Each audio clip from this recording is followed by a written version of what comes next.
नमस्कार दोस्तों, Byju's government exam prep में आपका स्वागत है।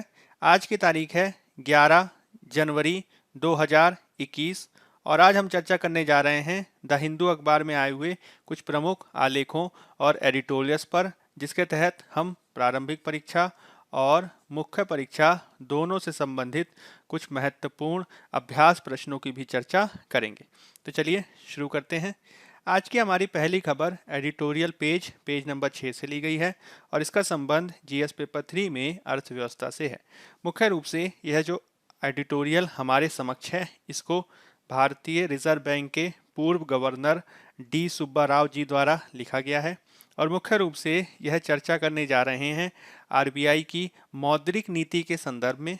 हाल के समय में भारतीय रिजर्व बैंक द्वारा भारत में मंदी की स्थिति से निपटे जाने के संदर्भ में एक आसान प्रकार की मौद्रिक नीति को अपनाया गया है और इस आसान प्रकार की मौद्रिक नीति को अपनाए जाने के संदर्भ में इस प्रकार से प्रयास किया गया है कि लोगों को आसान शर्तों आदि, कम ब्याज दर आदि के आधार पर ऋण प्राप्त हो सके और साथ ही साथ बाजार में तरलता को भी स्थापित करने के लिए आरबीआई द्वारा आसान मौद्रिक नीति की व्यवस्था को अपनाया गया है।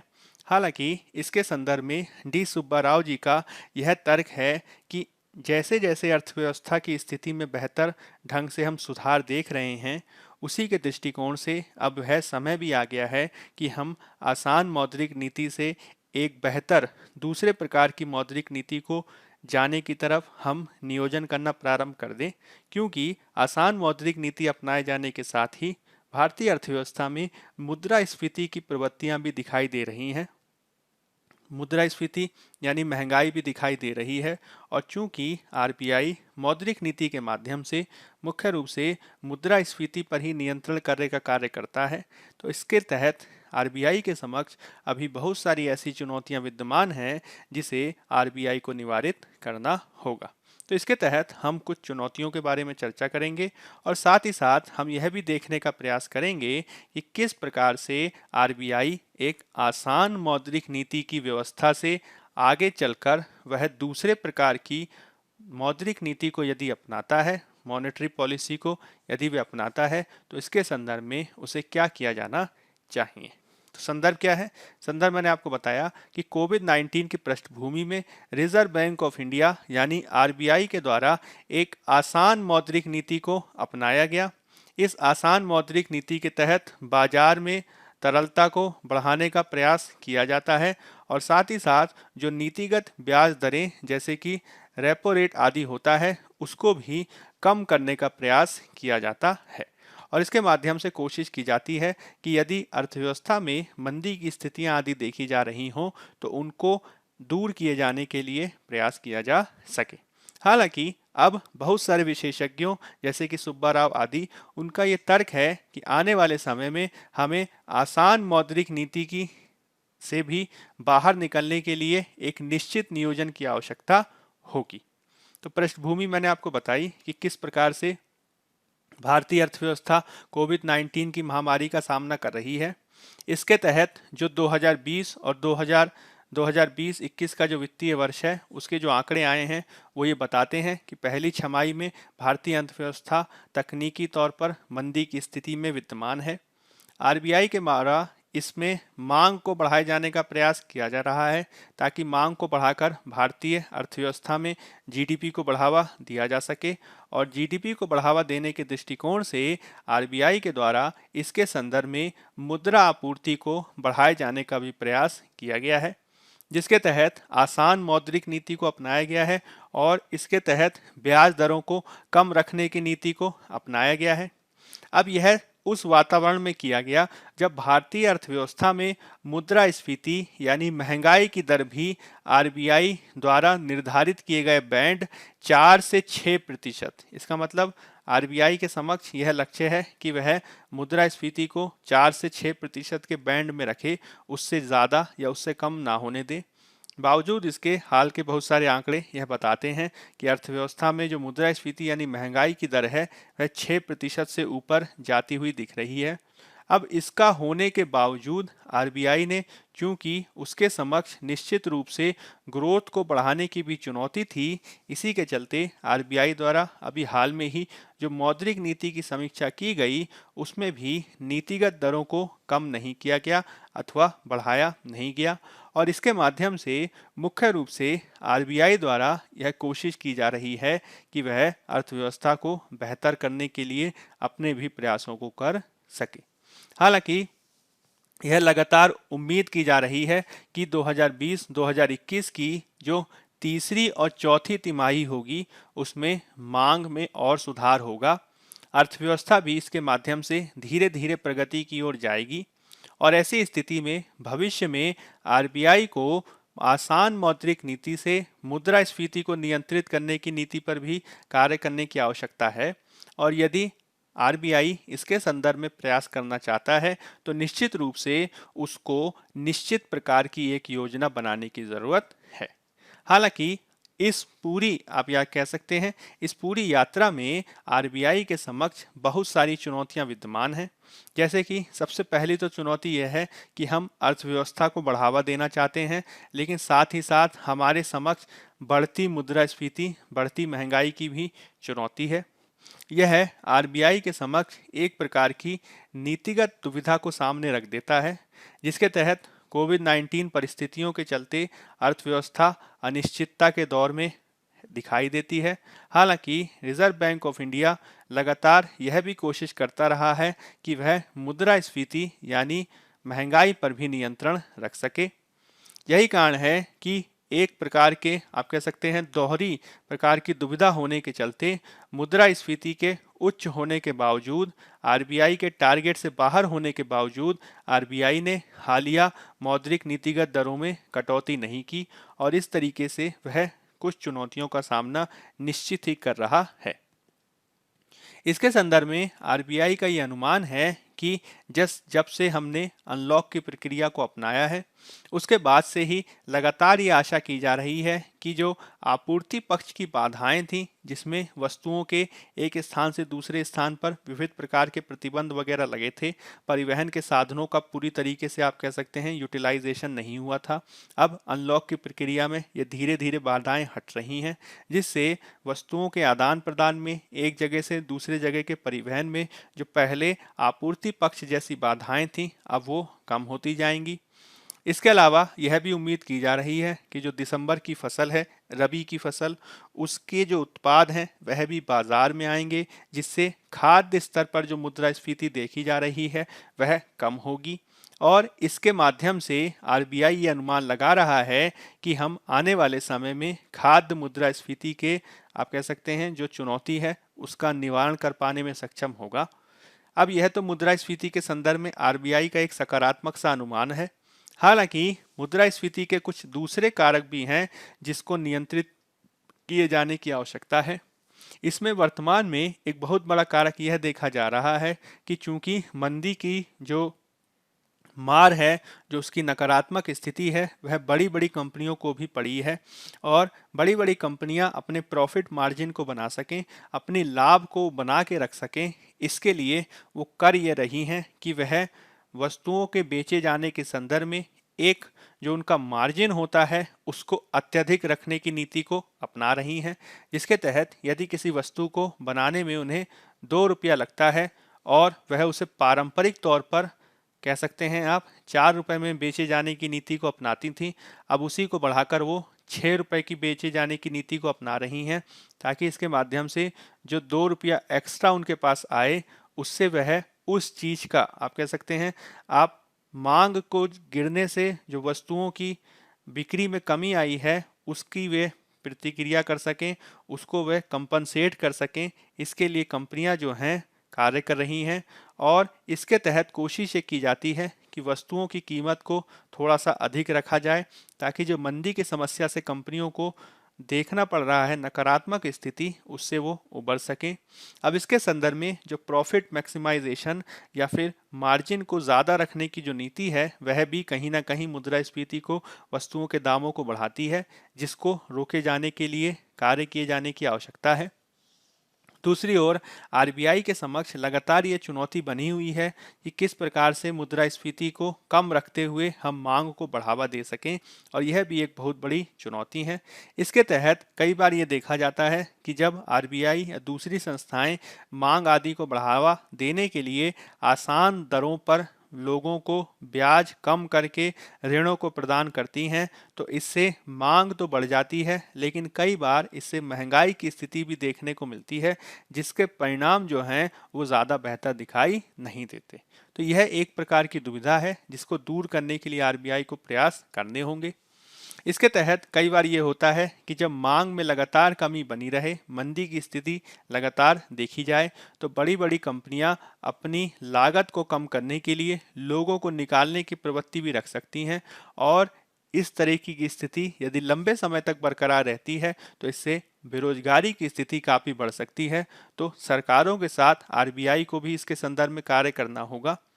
आरबीआई के समक्ष इसके संदर्भ में कुछ और भी दूसरी चुनौतियां हैं जो वर्तमान मंदी के समय में दिखाई दे रही हैं। जैसे कि वर्तमान में जिस आधार पर, जिस स्तर पर मुद्रास्फीति है, जिसमें हम कह सकते हैं 6 से 8% के बीच वह मुद्रास्फीति बनी हुई है, इसके अनुपात में जो लोगों ने बैंकों में अपना पैसा जमा कर रखा है उस पर उनको 4 से 5% के आसपास ब्याज प्राप्त होता है। अब इसके आधार पर इसकी अगर हम तुलना करें तो मुद्रास्फीति ज़्यादा है, ब्याज कम प्राप्त हो रहा है। इससे बैंकों में धन जमा करने की जो प्रवृत्ति है वह नकारात्मक रूप से प्रभावित होती है, क्योंकि यदि मुद्रास्फीति एक सीमा से ज़्यादा होगी तो बैंकों में जमा किए गए धन पर मुद्रास्फीति के अनुपात में ब्याज दर प्राप्त नहीं होगी। इससे जमाकर्ताओं को लाभ होने के स्थान पर हानि उठानी पड़ती है, जिसके चलते भविष्य में उनके द्वारा बैंकों में अधिक धन नहीं जमा किया जाएगा, और यदि बैंकों में एक सीमा से अधिक धन नहीं जमा किया जाएगा तो निश्चित रूप से भविष्य में निवेश आदि पर इसका नकारात्मक प्रभाव पड़ सकता है। दूसरी तरफ आरबीआई ने जो काफ़ी लंबे समय से आसान मौद्रिक नीति को अपना रखा है, अब उसको वह किस प्रकार से वापस ले, उसके तहत जो मार्केट में एक्सेस लिक्विडिटी या फिर अत्यधिक तरलता जो व्याप्त है उसको किस प्रकार से वापस लिया जाए, यह भी आरबीआई के समक्ष, बैंकों के समक्ष बहुत बड़ी चुनौती होगी। और इसके तहत अब हमें धीरे धीरे प्रयास करना होगा कि हम ब्याज दरों को या फिर नीतिगत दर जैसे रेपो रेट आदि को एक तर्कपूर्ण तरीके से और विवेक के आधार पर स्थापित करें, इसको सुनिश्चित करें, और किस प्रकार से आसान मौद्रिक नीति बाजार पर प्रभाव को डाल रही है इसको ध्यान में रखकर भी कार्य किए जाने की आवश्यकता है। अब इसके तहत बहुत सारे विद्वान आदि अमेरिका का भी उदाहरण प्रस्तुत करते हैं, जिसके तहत 2013 में अमेरिकी फेडरल रिजर्व यानी अमेरिका का जो आरबीआई कह सकते हैं आप, अमेरिकी फेडरल रिजर्व द्वारा जब धीरे धीरे आसान मौद्रिक नीति से पीछे हटने के तहत क्वांटिटेटिव ईजिंग की नीति को कम किया गया, और जो अमेरिका द्वारा पूरी दुनिया भर में आसान शर्तों पर डॉलर को फैलाए जाने की जो नीति अपनाई गई थी उसको धीरे धीरे जब वो टैप करने लगा, जब उसको धीरे धीरे जो है वो कम करने लगा, तो इससे जो है अर्थव्यवस्था नकारात्मक रूप से प्रभावित हुई। नकदी की समस्या को देखने को हम कह सकते हैं इसमें। अब इसके संदर्भ में भारत में इस तरह की समस्या ना हो, इससे हमें अमेरिका से सीख लेते हुए कार्य करने की आवश्यकता होगी। यही कारण है कि बहुत सारे विद्वानों द्वारा ये कहा जा रहा है कि आरबीआई को इसके संदर्भ में चरणबद्ध रूप से ही कार्य करना होगा, और स्टेप बाय स्टेप तरलता, जो एक्सेस तरलता विद्यमान है, उसको धीरे धीरे बाजार से हटाने की नीति पर कार्य किए जाने की आवश्यकता है। साथ ही साथ हमें यह भी देखना होगा कि वर्तमान में आरबीआई के समक्ष एक विशेष प्रकार की त्रिमूर्ति की चुनौती, जिसे असंभव त्रिमूर्ति या इम्पॉसिबल ट्रिनिटी कहा जाता है, वह भी समस्या देखने को मिल रही है। इस असंभव त्रिमूर्ति के तहत एक ओर तो आरबीआई को मुद्रास्फीति यानी महंगाई को नियंत्रित करना होता है, वहीं दूसरी ओर जो बाहर से एफडीआई आदि आता है, बाहर से जो पूंजीगत अंतर प्रवाह होता है, ठीक है, एफडीआई आदि पूंजीगत अंतर प्रवाह होता है, उससे जो अर्थव्यवस्था पर प्रभाव पड़ता है उसके नकारात्मक प्रभावों को भी दूर करने की चुनौती होती है। और इस व्यापक मात्रा में आने वाले पूंजीगत अंतर प्रवाह से जो डॉलर के समान रुपए की जो कीमतों में गिरावट देखी जाती है, जो एक्सचेंज रेट यानी रुपए की कीमत डॉलर और दूसरी विदेशी मुद्राओं के अनुपात में जो नकारात्मकता देखी जाती है, उसको भी वो हटा सके, एक स्थिर प्रकार के एक्सचेंज रेट को बना सके, यह भी एक बहुत बड़ी चुनौती है। तो एक ओर तो आरबीआई के समक्ष विकास दर को बनाए रखने की चुनौती है, इसमें सरकार के साथ मिलकर उसे कार्य करना है। दूसरी तरफ आरबीआई को स्पष्ट रूप से अधिदेश दिया गया है कि वह मुद्रास्फीति पर नियंत्रण लगाने के लिए कार्य करे।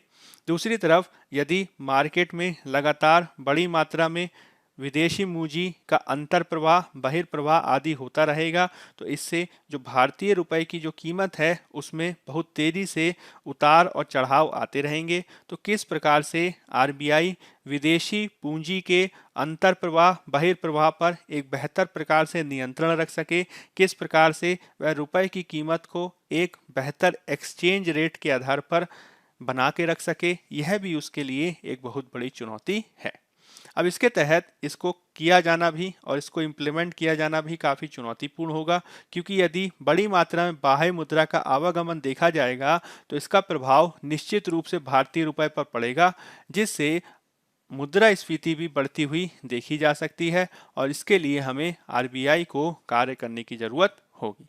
इसके तहत कई बार यह कहा जाता है कि अब आरबीआई के लिए आवश्यक हो गया है कि वह आसान मौद्रिक नीति को धीरे धीरे तार्किक रूप से बाजार में तरलता नियंत्रण के लिए कार्य करे।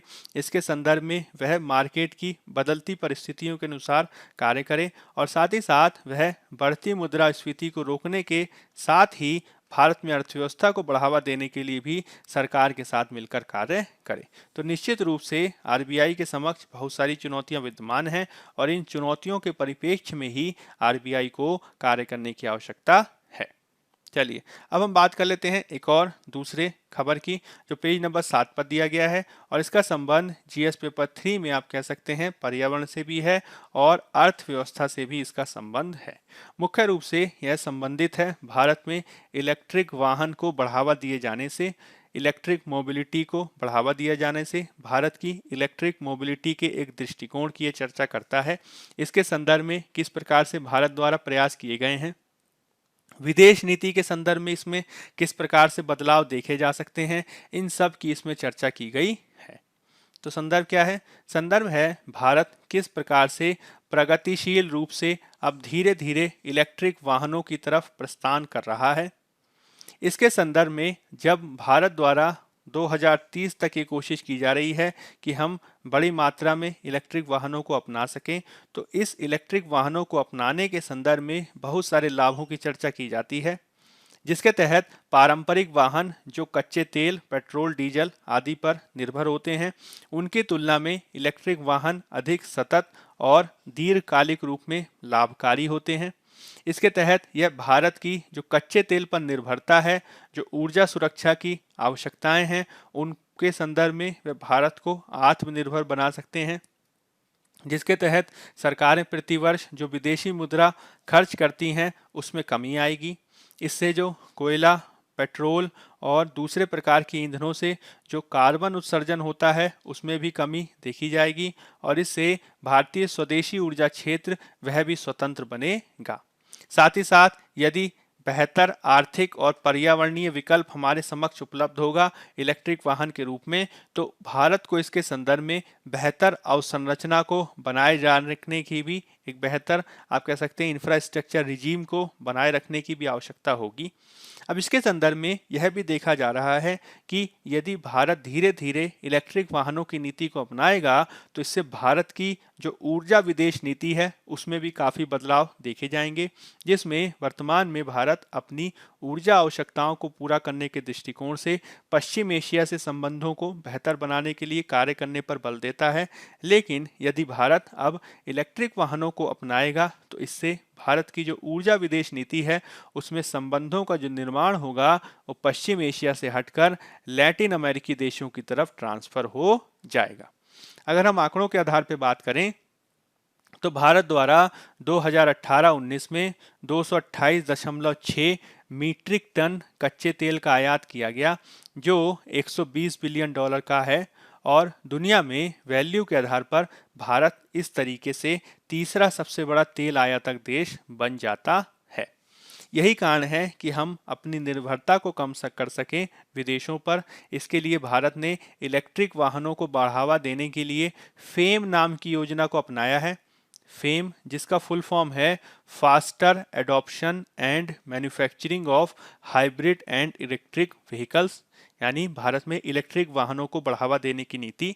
वर्तमान में फेम का दूसरा चरण यानी फेम 2 जारी है। इसके तहत भारत सरकार ने भारत में इलेक्ट्रिक बसों, तिपहिया वाहनों और वाणिज्यिक उद्देश्यों के लिए प्रयोग किए जाने वाले 4 पहिया वाहनों के संदर्भ में 2022 तक $1.3 बिलियन आवंटित किए हैं। साथ ही साथ भारत में चार्जिंग स्टेशनों के विकास के लिए $135 मिलियन भी आवंटित किए गए हैं। इसके अलावा भारत में नीति आयोग द्वारा बैटरी अवसंरचना और निर्माण को बढ़ावा देने के लिए $4.6 बिलियन की सब्सिडी का प्रस्ताव भी रखा गया है और इसके माध्यम से भारत 2030 तक भारत की सड़कों पर लगभग 30% इलेक्ट्रिक वाहनों को लाने का लक्ष्य रखता है। तो इसके संदर्भ में भारत ने काफ़ी प्रयास किए हैं। इसके अलावा 2019 में जापानी कंपनी सुजुकी मोटर द्वारा 2 अन्य जापानी कंपनियों डेंसो और तोशिबा के साथ मिलकर गुजरात में बैटरी आदि के निर्माण के लिए प्लांट की स्थापना की थी, जिसमें मुख्य रूप से जो लिथियम आयन बैटरी होती है, जिसको लायन कहा जाता है या लायन बैटरी, उसको बढ़ावा देने का प्रयास किया जा रहा है। अब इसके संदर्भ में चूंकि भारत लगातार कोशिश कर रहा है कि भारत में इलेक्ट्रिक वाहनों को बढ़ावा दिया जा सके और चूंकि इलेक्ट्रिक वाहनों में बैटरी एक बड़ी आवश्यकता के रूप में सामने आता है, तो बैटरी के निर्माण के संदर्भ में जो इसमें कच्चे माल आदि इस्तेमाल किया जाता है, उसकी प्राप्ति के संदर्भ में भी भारत लगातार प्रयास कर रहा है और इसी आधार पर हम कह सकते हैं कि अब इस दृष्टिकोण से भारत का जो विदेशी संबंध है वो भी परिवर्तित हो सकता है, जिसके तहत बैटरी आवश्यकताओं की पूर्ति के लिए अब भारत को लैटिन अमेरिकी देशों से बेहतर संबंध बनाना होगा, जिसके तहत बैटरी में मुख्य रूप से कच्चे माल के रूप में इस्तेमाल किया जाता है लिथियम और कोबाल्ट।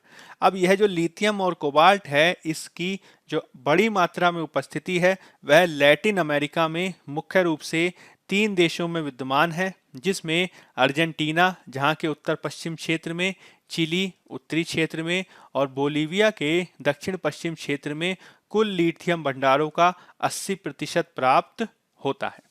अब भारत ने भी इसी के संदर्भ में ही अर्जेंटीना, चिली और बोलीविया से अपने संबंधों को बढ़ावा देने की दिशा में कार्य करना प्रारंभ कर दिया है और दुनिया भर के अलग अलग देशों से भारत बैटरी के निर्माण की अवसंरचना को बढ़ावा देने के लिए लिथियम आदि संसाधनों को प्राप्त कर सके, इसके लिए एक विशिष्ट कंपनी का निर्माण किया गया है जिसे कहा जाता है काबिल कंपनी। काबिल कंपनी का फुल फॉर्म क्या है? तो खनिज विदेश इंडिया लिमिटेड, काबिल खनिज विदेश इंडिया लिमिटेड, जिसके तहत भारत की नाल्को, आप कह सकते हैं national aluminium company, HCL Hindustan copper limited और मिनरल एक्सप्लोरेशन कॉरपोरेशन लिमिटेड के द्वारा एक जॉइंट वेंचर बनाया गया है जिसका नाम है काबिल। इसके माध्यम से विदेशों में मिलने वाले लिथियम और कोबाल्ट मिनरल की खोज के लिए कार्य किया जाएगा। वर्तमान में भारत लिथियम आयन बैटरी की मांग के संदर्भ में मुख्य रूप से चीन, वियतनाम, हांगकांग पर निर्भर है, लेकिन जैसे जैसे भारत में मांग में वृद्धि हो रही है लिथियम आयन बैटरी के संदर्भ में, वैसे वैसे ही लिथियम के आयात भी बढ़ रहे हैं, जो वर्तमान में पिछले 2 वर्षों में बढ़ के लगभग 3 गुना हो गए हैं, जो 384 मिलियन से वर्तमान में $1.2 बिलियन है। अब इसके संदर्भ में भारत आत्मनिर्भर बढ़ सके, भारत शुरू से ही जो है इसके संदर्भ में बेहतर प्रयास कर सके, इसके लिए भारत कार्य कर रहा है, जिससे आगे चलकर भारत में लिथियम और कोबाल्ट के संदर्भ में स्वदेशी उद्योगों को बढ़ावा मिलेगा और यदि इस प्रकार के उद्योग बढ़ेंगे तो निश्चित रूप से भारत में इलेक्ट्रिक मोबिलिटी के क्षेत्र को भी बढ़ावा मिलेगा। दूसरी तरफ लिथियम का जो उपयोग होता है वो कई बीमारियों को ठीक करने में भी किया जाता है, जैसे कि बाइपोलर डिसऑर्डर जो एक प्रकार की मनोवैज्ञानिक बीमारी होती है उसको समाप्त करने में। यही कारण है कि भारत अब इस दृष्टिकोण से विदेशी संबंधों को बना रहा है, जिसके तहत भारत का जो विदेशी संबंध में जो परंपरागत झुकाव रहा है ऊर्जा के दृष्टिकोण से, वह पश्चिम एशिया के देशों के साथ रहा है। अब पश्चिम एशिया के देशों से हटकर भारत लैटिन अमेरिका के देशों की तरफ शिफ्ट कर रहा है, और उसमें भी जो लैटिन अमेरिका के पारंपरिक सहभागी हैं जैसे कि ब्राज़ील, मेक्सिको, वेनेजुएला, इनकी तुलना में भारत दूसरे देशों से संबंध बना रहा है, जिसमें चीनी, आप कह सकते हैं चिली, बोलीविया आदि महत्वपूर्ण है। अब पारंपरिक रूप से ब्राजील, मेक्सिको और वेनेजुएला भारत की कच्चे तेल की आवश्यकताओं को पूरा करते रहे हैं, जिनके द्वारा कच्चे तेल की आवश्यकता का 14 से 20% प्रयोग किया जाता रहा है, भरपाई की जाती रही है। अब भारत इसके संदर्भ में मुख्य रूप से लिथियम और कोबाल्ट की प्राप्ति के लिए आगे कार्य करेगा। इसके तहत भारत विश्व स्तर पर लिथियम और कोबाल्ट की उपस्थिति को समझने के लिए प्रयास कर रहा है। अब यदि इस प्रकार की निरंतरता के आधार पर सुनिश्चितता संभव होगी लिथियम, कोबाल्ट आदि की, तो इससे न केवल स्वदेशी आपूर्ति को सुनिश्चित किया जा सकेगा, साथ ही साथ हम आगे चलकर दूसरे देशों जैसे कि चिली आदि के साथ संयुक्त उपक्रम को भी बना सकते हैं, और इस प्रकार के दीर्घकालिक समाधानों के माध्यम से पर्यावरण के क्षेत्र में हमें लाभ होगा, जिससे न केवल हम अपने शहरों को साफ रख पाने में सक्षम होंगे, नवीन बाजारों का निर्माण कर पाने में सक्षम होंगे, साथ ही साथ हम इसके माध्यम से आत्मनिर्भर भारत को भी बढ़ावा दे सकते हैं, और इसके क्षेत्र में हम अपने लोगों को बेहतर कौशल विकास भी प्रदान कर सकते हैं। ठीक है, तो ये इलेक्ट्रिक मोबिलिटी के संदर्भ में कुछ महत्वपूर्ण बातें हैं। अब हम बात कर लेते हैं एक और एडिटोरियल की, जो पेज नंबर 6 पर दिया गया है, और इसका संबंध जीएस पेपर 3 में आपदा प्रबंधन यानी डिजास्टर मैनेजमेंट से है। मुख्य रूप से यह खबर संबंधित है महाराष्ट्र के भंडारा के एक सरकारी अस्पताल में होने वाली एक दुर्भाग्यशाली घटना से, जहां पे आग लगने से 10 बच्चों की, नवजात बच्चों की दुर्भाग्यपूर्ण तरीके से मृत्यु हुई। अब भारत में मुख्य रूप से जिस तरीके से अस्पतालों में आग लग रही है, उसके संदर्भ में, आग को रोके जाने के संदर्भ में प्रयास करना होगा। महाराष्ट्र सरकार द्वारा यूं तो इसके संदर्भ में जांच का आदेश दे दिया गया है, जिसके तहत सभी अस्पतालों आदि में सेफ्टी प्रोटोकॉल का पालन किया जाना सुनिश्चित किया जाएगा। साथ ही साथ समय समय पर अस्पतालों में फायर ऑडिट को भी सुनिश्चित किया जाएगा। हालांकि इससे पहले भी भारत में विजयवाड़ा, अहमदाबाद आदि में आग लगने की घटनाएं देखी गई थीं, जिसको दूर करने के लिए हमें कार्य करना होगा। मुख्य रूप से इसके तहत हमें ऐसे स्थानों पर बेहतर सुविधाओं को स्थापित करना होगा, आग प्रतिरोधी सुविधाओं के विकास पर बल देना होगा, जहां पर आवश्यकता से अधिक ऑक्सीजन का संग्रह देखा जाता है, क्योंकि ऑक्सीजन ही अधिक मात्रा में यदि कहीं इकट्ठा होगी तो वह एक चिंगारी के आधार पर भी भड़क सकती है। इसके तहत सामान्यतः ये देखा जाता है कि जो रोगी होते हैं उनको निरंतरता के आधार पर ऑक्सीजन आदि देने के लिए आईसीयू में, बच्चों के आईसीयू में, ऑपरेशन रूम्स आदि में ऑक्सीजन की स्थिति काफ़ी हो जाती है। जब यही ऑक्सीजन वातावरण में आवश्यकता से अधिक बढ़ जाती है तो वह किसी न किसी रूप में आग का कारण बन सकती है। यही कारण है कि ऐसे स्थानों पर ऑक्सीजन एक सीमा से अधिक इकट्ठी ना हो। ऑक्सीजन की अधिक सांद्रता यानी कंसंट्रेशन से जो आग लगने की आशंका पैदा हो सकती है, इसे दूर करने के लिए कार्य करना होगा।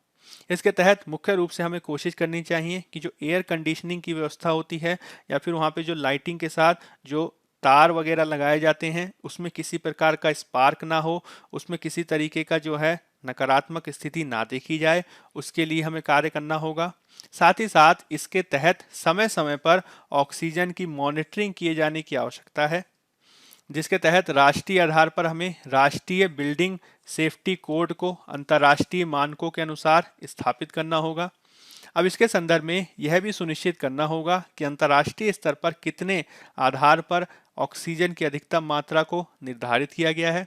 इसके संदर्भ में ऑक्सीजन की वातावरण में उपस्थिति के संदर्भ में अमेरिकी नेशनल फायर प्रोटेक्शन एसोसिएशन ने इसकी अधिकतम मात्रा को 23.5% निर्धारित किया है। जिसको यदि हम निरंतरता के आधार पर मॉनिटरिंग करें तो इसको सुनिश्चित कर सकते हैं। सरकार द्वारा इसके संदर्भ में निश्चित ही बेहतर मानकों को स्थापित करना होगा, ताकि आगे चलकर निजी क्षेत्र भी इसके संदर्भ में कार्य करे, जिससे भारत में जो बिल्डिंग्स का जो आग से जो विविध प्रकार की घटनाएं देखी जाती हैं उससे बचाव सुरक्षित हो सके, बचाव संभव हो सके। भारत सरकार द्वारा इसके संदर्भ में राज्य सरकारों को भी विश्वास में लिए जाने की आवश्यकता है। साथ ही साथ इसके संदर्भ में एक पब्लिक प्लेटफॉर्म भी बनाया जा सकता है, जहां पर समय समय पर यदि अस्पतालों में आग लगती है तो इसके नकारात्मक अनुभव किस प्रकार के रहे, किन कारणों से आग लगी, इससे सीख लेते हुए आगे सुधार किया जा सके, अनुभवों को साझा किया जा सके और इसके माध्यम से आगे सीख ली जा सके। अस्पतालों में भी हमें निरंतरता के आधार पर सेफ्टी ड्रिल्स को, इवैक्यूएशन ड्रिल्स को किए जाने की जरूरत होगी, जिससे आपदा की स्थिति में लोग इससे निपटने के संदर्भ में तैयार रहें और महत्वपूर्ण जीवनों को समय रहते हुए बचाया जा सके। तो ये कुछ महत्वपूर्ण बातें हैं। अब देख लेते हैं एक और आर्टिकल को जो दिया गया है आज हमारे फ्रंट पेज पर, और इसका संबंध जीएस पेपर 3 में अर्थव्यवस्था से है। मुख्य रूप से यह संबंधित है भारतीय अर्थव्यवस्था के क्षेत्र में जो क्वार्टर 3 है 2020-21 वित्तीय वर्ष का जो तीसरी तिमाही है, जो अक्टूबर से लेकर दिसंबर तक जारी रही, इसके संदर्भ में किस प्रकार से भारत में जो निवेश हुआ है वह किस प्रकार का हुआ है, इसके संदर्भ में एक स्वतंत्र संस्था प्रोजेक्ट टुडे का आकलन आया है।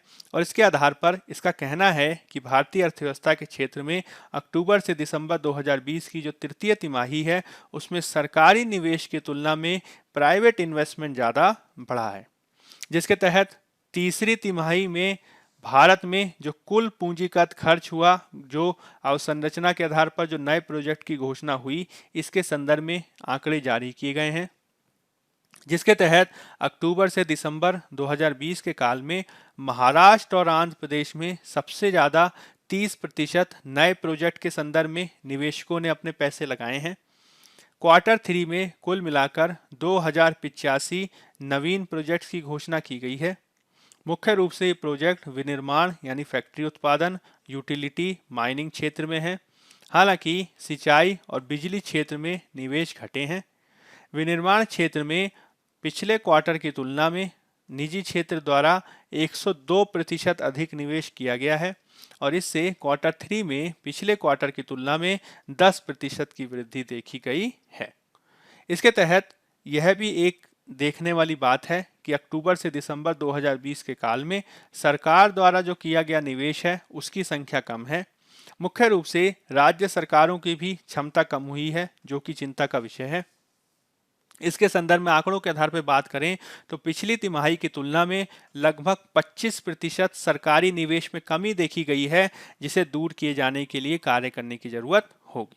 हालांकि इसके विपरीत यदि हम देखें तो सरकारों की तुलना में प्राइवेट सेक्टर ने, निजी क्षेत्र ने जो अपनी निवेश की संख्या को बढ़ाया है वो काफ़ी सकारात्मक है और इसको जो है सकारात्मकता से लिए जाने की आवश्यकता है। हालांकि आंकड़ों के आधार पर अगर हम देखें तो अप्रैल से दिसंबर 2020 के काल में पिछले साल की तुलना में लगभग 26% कम प्रोजेक्ट इन्वेस्टमेंट हुई है, जो इस बात को दर्शाता है कि जो निवेश हो रहा है वह अभी भी उतना नहीं है कि इसको हम कोविड-19 पहले की स्थिति में ला सकें। इसके लिए जो है केंद्र और राज्य दोनों सरकारों को कार्य करना होगा।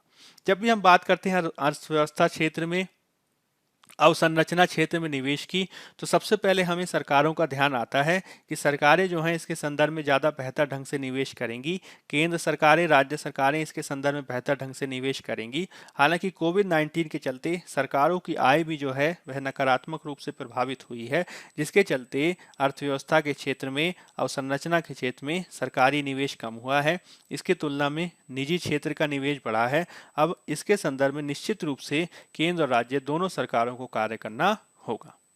चलिए अब कुछ प्रीलिम्स प्रैक्टिस क्वेश्चन देख लेते हैं और साथ ही साथ इससे संबंधित कुछ और खबरों को भी देखने का प्रयास करते हैं। पहला क्वेश्चन है, वैनेडियम के उपयोग के संदर्भ में निम्नलिखित कथनों में से सत्य कथनों की पहचान करें। वेनेडियम का उपयोग परमाणु ऊर्जा संयंत्रों और कई अन्य शुद्धिकरण प्रक्रियाओं में किया जाता है। उद्योगों में स्टील मिश्र धातु बनाने के लिए भी वेनेडियम का उपयोग किया जाता है। केवल एक, केवल दो, एक और दो दोनों के उपरोक्त में से कोई नहीं। तो वेनेडियम धातु के संदर्भ में दोनों के दोनों जो कथन हैं वो सही हैं। तो उत्तर हो जाएगा हमारा सी, एक और दो दोनों। वेनेडियम एक दुर्लभ, नरम, नमनीय ग्रे सफेद रंग का तत्व होता है जो खनिजों के साथ संयुक्त पाया जाता है। इसका प्रयोग लोहा प्रकार के फेरोकैडमियम जैसी मिश्र धातुओं का उत्पादन करने के लिए किया जाता है और इसकी सतह पर ऑक्साइड की एक सुरक्षात्मक फिल्म की उपस्थिति के कारण यह धातु जंग के साथ लड़ाई में मदद करता है। अब ये खबर में इसलिए है क्योंकि अरुणाचल प्रदेश में वेनेडियम के सोर्सेज पाए गए हैं जो काफी सकारात्मकता का विषय है। अरुणाचल प्रदेश में वेनेडियम के स्रोतों का पता चला है। मुख्य रूप से वेनेडियम का प्रयोग स्टील और टाइटेनियम धातुओं को और अधिक मजबूत, जंगरोधी बनाने में किया जाता है। भारत में प्राथमिक रूप से अलग से इसकी उपस्थिति नहीं पाई जाती। यह लौह अयस्क के साथ एक उत्पाद के रूप में पाया जाता है। हालांकि भारत में इसका जो उपयोग होता है वो काफी होता है। 2017 में इसका कुल उत्पादन हुआ था दुनिया के स्तर पर 84,000 टन, जिसमें भारत द्वारा 4% उपभोग किया गया। दुनिया में सबसे ज्यादा जो उत्पादन वह चीन द्वारा किया गया 57% और 44% वह उपभोग भी करता है। वर्तमान में यह अरुणाचल प्रदेश के कई जिलों में प्राप्त होने की इसकी सूचना है, जिसमें पापुम पारे जिले आदि महत्वपूर्ण है। अब यह जो है काफी उत्साह की बात है, जिसको प्राप्त करने की दिशा में हमें कार्य करना होगा। दुनिया के स्तर पर अगर हम बात करें तो जैसे कि मैंने बताया सबसे ज़्यादा इसकी जो उपस्थिति है वह चीन में है रिजर्व्स के दृष्टिकोण से। उसके बाद रूस और दक्षिण अफ्रीका का भी स्थान है। अब भारत भी जो है भविष्य में हो सकता है इस लिस्ट में शामिल हो और इसके माध्यम से यह देखा जा सकता है कि किस प्रकार से यह सकारात्मक रूप से भारत में आत्मनिर्भर भारत की दिशा में एक बेहतर कदम होगा। नेक्स्ट क्वेश्चन देख लेते हैं। निम्नलिखित में से किन देशों क्षेत्रों से कर्क रेखा होकर नहीं गुजरती है? यानी कर्क रेखा यानी 23 डिग्री नॉर्थ। तो चीन, ताइवान, भारत। केवल एक और दो, केवल तीन, केवल दो के उपरोक्त में से कोई नहीं। तो कर्क रेखा जो है वह चीन, ताइवान, भारत तीनों से होकर गुजरती है, यानी उत्तर हो जाएगा हमारा डी, उपरोक्त में से कोई नहीं। कर्क रेखा जिसे 23.5 डिग्री ट्रॉपिक ऑफ कैंसर कहते हैं, यह भूमध्य रेखा के उत्तर में मौजूद एक रेखा है जिसकी जगह पर 21 जून को दोपहर की सूरज की किरणें लंबवत होती हैं। इसे उत्तरी ट्रॉपिक भी कहा जाता है। यह कुल मिलाकर 16 देशों, 3 महाद्वीपों और 6 जल निकायों से होकर गुजरती है। यह भारत में 8 भारतीय राज्यों से होकर गुजरती है, जिसमें गुजरात, राजस्थान, मध्य प्रदेश, छत्तीसगढ़, झारखंड, पश्चिम बंगाल, त्रिपुरा और मिजोरम शामिल हैं। 16 देशों के बारे में अगर बात करें तो यह उत्तरी अमेरिका महाद्वीप में मैक्सिको, बहामा द्वीप समूह से होकर गुजरती है। अफ्रीका में यह नाइजर, अल्जीरिया, मौरितानिया, मिस्र, लीबिया, माली, वेस्टर्न सहारा से होकर गुजरती है। एशिया में यह Myanmar, Oman, Bangladesh, Bharat, Saudi Arab, चीन और ताइवान से होकर गुजरती है। इसके अलावा अगर हम वाटर बॉडीज की बात करें तो ये हिंद महासागर, अटलांटिक महासागर, प्रशांत महासागर के साथ ताइवान की खाड़ी, लाल सागर और मैक्सिको की खाड़ी से भी होकर गुजरने वाली रेखा है।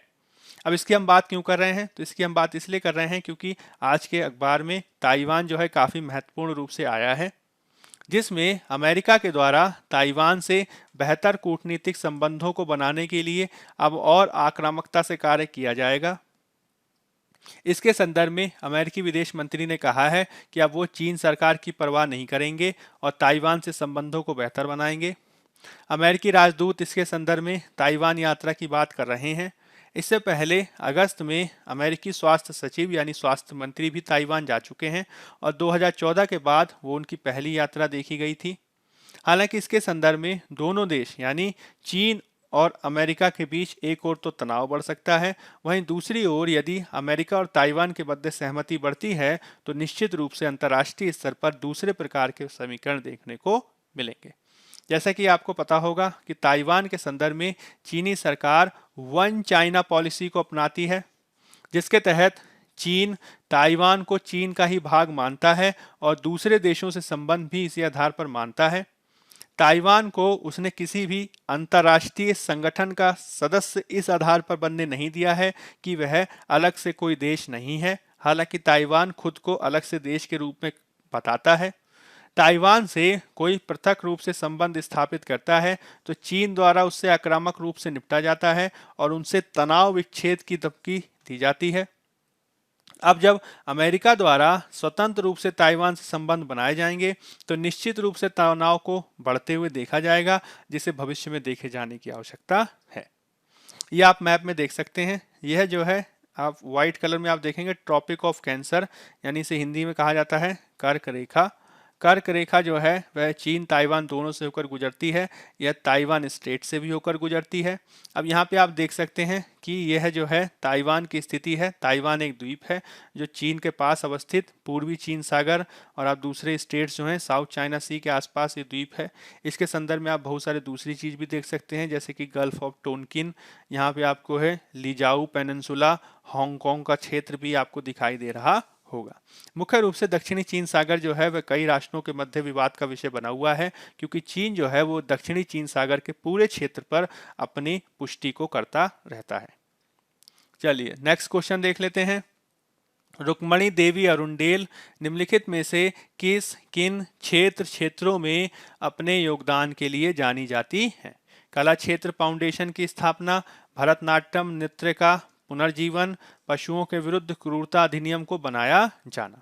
केवल 1 और 2, केवल 3, 2 और 3 कि उपरोक्त सभी? तो रुक्मणी देवी अरुंडेल तीनों के संदर्भ में अपने योगदान के बारे में जानी जाती हैं। उत्तर हो जाएगा हमारा डी, उपरोक्त सभी। रुक्मणी देवी अरुंडेल का जन्म 29 फरवरी 1904 को मदुरई में हुआ था। इनकी मृत्यु 24 फरवरी 1986 को चेन्नई में हुई थी। यह महत्वपूर्ण रूप से शास्त्रीय नृत्यांगना और दर्शन शास्त्र की अनुयायी के रूप में जानी जाती हैं। मुख्य रूप से इनका योगदान भारत में भरतनाट्यम नृत्य के पुनर्जागरण के संदर्भ में महत्वपूर्ण है।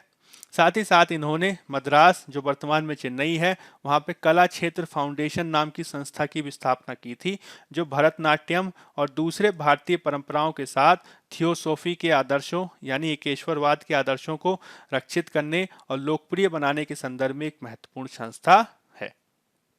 वर्तमान में यह जो है आज ये पेज नंबर 8 पे इसमें खबर आई है, जिसमें जो हमारी मकर संक्रांति आने वाली है उसके दृष्टिकोण से अलग अलग क्षेत्रों आंध्र प्रदेश आदि में जो समारोह आदि मनाए जाते हैं और उसमें कई बार जानवरों से क्रूरता के उदाहरण देखे जाते हैं, जिसमें मुर्गों की लड़ाई आदि, उसके संदर्भ में अब प्रशासन द्वारा जो इस परंपरा को मनाने वाले जो लोग हैं उनको निरंतरता के आधार पर चेतावनी दी जा रही है और इसके संदर्भ में चित्तूर के एसपी द्वारा भी चेतावनी दी गई है। तो पशु क्रूरता की रोकथाम के लिए अधिनियम, जिसको पीसीए के नाम से जाना जाता है, prevention of cruelty against animal 1960, यह जो एक्ट है 1960 में बनाया गया था, जो प्रशंसित नर्तकी और पशु प्रेमी रुक्मणी देवी अरुंडेल द्वारा लिखा गया था। यह जानवरों पर अनावश्यक दर्द या पीड़ा के प्रकोप को रोकने और जानवरों पर क्रूरता की रोकथाम से संबंधित कानूनों में संशोधन करता है। इसके प्रावधानों के अनुसार 1962 में पशु कल्याण बोर्ड ऑफ इंडिया का गठन भी किया गया था। भारत का पशु कल्याण बोर्ड रुक्मणी देवी अरुंडेल के नेतृत्व में शुरू हुआ था और यह मछली पालन, पशुपालन और डेयरी मंत्रालय के अंतर्गत आता है। यह पहले चेन्नई में इसका मुख्यालय था, वर्तमान में हरियाणा के बल्लभगढ़ में इसका मुख्यालय है। इस बोर्ड में 28 सदस्य होते हैं जो 3 साल की अवधि के लिए सेवा करते हैं। यह जो पीसी अधिनियम है यह अनावश्यक क्रूरता और जानवरों को पीड़ित करने के संदर्भ में सजा का प्रावधान करता है, जिसके तहत अधिनियम में विविध प्रकार के जानवर और इनके विविध रूपों को परिभाषित किया गया है। साथ ही साथ इसमें जानवरों के प्रति की जाने वाली क्रूरता, उससे जानवरों को होने वाली पीड़ा, उसके विविध अपवाद और जानवरों की जाने वाली हत्या के विविध रूपों की चर्चा है। अगर इसके संदर्भ में जानवरों के खिलाफ कोई क्रूरता की जाती है तो उन्हें और अधिक पीड़ा ना दी जाए और इससे राहत उन्हें दी जाए, इसके संदर्भ में भी चर्चा मिलती है। साथ ही साथ यह वैज्ञानिक उद्देश्यों के लिए जो जानवरों का जो प्रयोग होता है उसके संदर्भ में दिशा निर्देश भी देता है। मुख्य रूप से जो प्रदर्शन करने वाले जानवर हैं, जैसे कि हाथी घोड़े जो विविध प्रकार के सर्कस आदि में यूज किए जाते हैं, उनसे संबंधित प्रावधानों की भी इसमें व्याख्या है और प्रदर्शन करने वाले जानवरों के खिलाफ किए गए अपराधों की भी ये बात करता है। तो ये महत्वपूर्ण है। नेक्स्ट क्वेश्चन देख लेते हैं। हाल ही में चर्चा में रहा गंगा सागर महोत्सव निम्नलिखित में से किस राज्य से संबंधित है? पश्चिम बंगाल, उत्तराखंड, उत्तर प्रदेश की हिमाचल प्रदेश? तो इसका उत्तर है हमारा ए, पश्चिम बंगाल। तो हाल में इसलिए चर्चा में रहा क्योंकि गंगा सागर महोत्सव जो मकर संक्रांति में काफी महत्वपूर्ण रूप से चर्चा में रहता है, यह पश्चिम बंगाल में मनाया जाने वाला एक वार्षिक फेस्टिवल है। हालांकि कोरोना वायरस के लेकर इसकी निश्चितता जो है अभी तक बनी नहीं पाई है। तो गंगा सागर महोत्सव मुख्य रूप से गंगा नदी और बंगाल की खाड़ी के संगम पर स्थित एक द्वीप है, सागर द्वीप। वहां पे 13 से 15 जनवरी के बीच मनाया जाता है। हर साल मकर संक्रांति के दिन हजारों लाखों हिंदू तीर्थयात्री इस संगम पर पवित्र स्नान के लिए इकट्ठा होते हैं। इस संगम को गंगा सागर भी कहा जाता है। इसके पास ही कपिल मुनि का मंदिर भी है और कुंभ मेले के अनुष्ठान के बाद गंगा सागर तीर्थ और मेले में मानव जाति के इकट्ठा होने के दृष्टिकोण से दूसरी सबसे बड़ी मंदिर कहा जाता है। चलिए अब एक लास्ट ईयर का क्वेश्चन देख लेते हैं। निम्नलिखित में से कौन सा कथन कार्बन की सामाजिक लागत सोशल कॉस्ट ऑफ कार्बन पद का सर्वोत्तम रूप में वर्णन करता है? आर्थिक मूल्य के रूप में यह निम्नलिखित में से किसका मापक है? प्रदत्त वर्ष में 1 टन कार्बन डाइऑक्साइड के उत्सर्जन से होने वाली दीर्घकालिक नुकसान, किसी देश के जीवाश्म ईंधन की आवश्यकता जिसे जलाकर देश अपने नागरिकों को वस्तुएं और सेवाएं प्रदान करता है, किसी जलवायु शरणार्थी द्वारा किसी नए स्थान के प्रति अनुकूलित होते हेतु किए गए प्रयास, कि पृथ्वी ग्रह पर किसी व्यक्ति विशेष द्वारा अंशतः कार्बन पद चिन्ह। तो इसके संदर्भ में हमारा उत्तर है हमारा ए, सोशल कॉस्ट ऑफ बेनिफिट। एक दिए गए वर्ष में 1 टन कार्बन डाइऑक्साइड के उत्सर्जन से होने वाला दीर्घकालिक नुकसान। तो माइक्रो अर्थशास्त्र में सामाजिक लागत एक प्रकार की नकारात्मक बाह्यता नेगेटिव एक्सटर्नैलिटी को दिखाता है। जैसे कि फैक्ट्री अपने चिमनी से बड़ी मात्रा में धुएं को वायुमंडल में उत्सर्जित करे, यह उनके रिकॉर्ड में लागत की गणना में नहीं होगा शामिल, लेकिन उस धुएं के चलते जो एक समुदाय को इसकी लागत जो वहन करनी पड़ती है, चाहे वो उनके कपड़ों के लिए अतिरिक्त धुलाई का बिल हो या फिर उससे प्रभावित होकर मेडिकल बिल हो, उसको जो है सामाजिक लागत कहते हैं। OECD इसके संदर्भ में कार्बन की सामाजिक लागत को भी परिभाषित करता है, जिसके तहत आज के वातावरण में उत्सर्जित कार्बन के एक अतिरिक्त टन के द्वारा अगले 100 साल या उससे अधिक काल में जलवायु परिवर्तन का प्रभाव का जो शुद्ध वर्तमान मूल्य है, नेट प्रेजेंट वैल्यू है, इसके रूप में इसे परिभाषित किया जाता है। यानी आज हम 1 टन कार्बन डाइऑक्साइड जो उत्सर्जित करेंगे वो अगले 100 साल में क्या प्रभाव डालेगा, इसका आकलन करने की एक ये संकल्पना है।